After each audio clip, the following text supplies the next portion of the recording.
आज भारत की आज़ादी को 75 साल हो चुके हैं। अब वर्तमान देशवासियों के लिए यह कल्पना भी कर पाना मुश्किल होगा कि सन 1947 का भारत कैसा था। तो चलिए आज हम उससे पर्दा उठाते हैं और जानते हैं कि तब भारत की दशा क्या थी। यदि हम लिटरेसी की बात करें तो आज़ादी के समय पूरे अखंड भारत में केवल 12% लोग ही पढ़ और लिख सकते थे।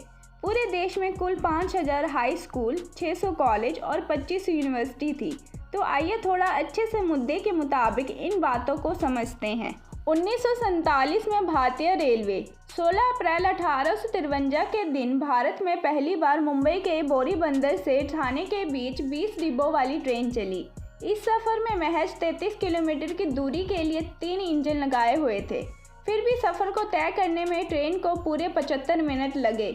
धीरे धीरे तकनीकी सुधार होते रहे और जब अंग्रेज भारत छोड़कर गए तब पाकिस्तान और बांग्लादेश को मिलाकर पूरे देश की रेलवे लाइन 65,185 किलोमीटर लंबी थी। देश की पूरी रेल व्यवस्था देसी रजवाड़ों और प्राइवेट कंपनियों में बंटी हुई थी, जिस आज़ादी के तुरंत बाद भारतीय सरकार ने अपने कंट्रोल में लेना शुरू कर दिया। यदि किराए की बात की जाए तो उस समय यह किराया कुछ पाई से लेकर कुछ आने तक की थी। सन 1939 के मुंबई में कुल 204 ट्रेनें चलती थी। मुंबई शहर की कुल आबादी 16 लाख हुआ करती थी, पर उस वक्त मुंबई की सीमा सिर्फ अंधेरी तक ही थी। अंधेरी के बाद का इलाका आउट ऑफ मुंबई में गिना जाता था। 1947 में गाड़ियाँ।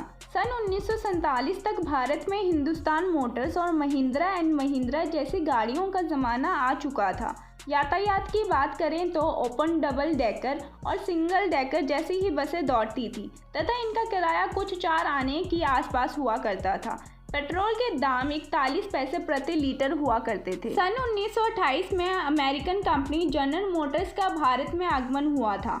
उस समय जनरल मोटर्स के शेवरले ट्रक भारत में बहुत चलते थे, लेकिन आज़ादी के तुरंत बाद ही 1948 में भारत सरकार ने जनरल मोटर्स कंपनी की छुट्टी कर दी, क्योंकि इसकी वजह से हमारी देसी मोटर कंपनी हिंदुस्तान मोटर्स को कड़ी चुनौती मिल रही थी। लेकिन इतिहास ने अपने आप को फिर दोहराया। 50 साल बाद हिंदुस्तान मोटर्स ने ओपन कार बनाने के लिए उसी जनरल मोटर्स के साथ मिलकर वडोदरा के पास फैक्ट्री खोली थी। आपको ये जानकर ताज्जुब होगा कि 1947 में भारत में Indian National airways, Kalinga airways, Deccan airways, air service of India, Bharat airways, Himalaya aviation, Misri airways, Ambika airways, Dalmia jet airways, Jupiter airways जैसी एयरविशन कंपनियां थी। भारत देश में उस वक्त इतनी सारी विमान सेवाएं होने का कारण यह था कि 1945 में द्वितीय विश्व युद्ध की समाप्ति के बाद अमेरिका ने अपने बहुत सारे हवाई जहाज बेच दिए थे तथा कुछ धनी भारतीयों ने इन विमानों को खरीदकर एयरलाइंस का बिजनेस शुरू कर दिया था। इतनी सारी कंपनियां होने के वजह से कंपटीशन इतना ज़्यादा हुआ कि ज़्यादातर एयरलाइंस घाटे में आ गई। कुछ 8 एयरलाइंस का भारत सरकार ने राष्ट्रीयकरण करके एक कर दिया गया, जिसका नाम थाई इंडियन एयरलाइंस रखा गया और टाटा रिलायंस का नाम तो पहले से ही एयर इंडिया कर दिया गया था। 15 अगस्त 1947 के दिन भारत में कुल 15 एयरपोर्ट थे। आज़ादी के वक्त भारत की करेंसी रुपया ही थी, पर आजकल सोशल मीडिया पर बताए जाने वाले उसके सेट सही नहीं है। सोशल मीडिया पर आमतौर पर ये मैसेज वायरल होते रहते हैं कि भारत का 1 रुपया $1 के बराबर हुआ करता था, किंतु ये सत्य नहीं है। वास्तव में सन 1947 में $1 भारत के 3.3 रुपये के बराबर हुआ करता था और 1 पाउंड 30.33 इंडियन रुपीस के बराबर हुआ करता था। बेशक रुपया तब आज के मुकाबले बहुत मजबूत था। बंटवारे के दूसरे ही दिन पाकिस्तान के सामने ये प्रश्न था कि वह अपने देश में आर्थिक व्यवहार किस मुद्रा में करे, क्योंकि तब नोट छापने की केवल 6 प्रिंटिंग मशीन थी और ये सभी 6 प्रिंटिंग मशीन भारत की थी। इसलिए पाकिस्तान ने परमिशन लेकर उसी नोट पर पाकिस्तान हुकूमत लिखकर अपना काम चलाया था। आइए अब जानते हैं 1947 में चीज़ों के क्या दाम हुआ करते थे। उस समय अच्छी क्वालिटी के 1 किलो चावल 26 पैसों में मिलते थे, शक्कर 57 पैसे किलो, केरोसिन 33 पैसे लीटर और 55 किलो सीमेंट सिर्फ 3 रुपये में मिलती थी।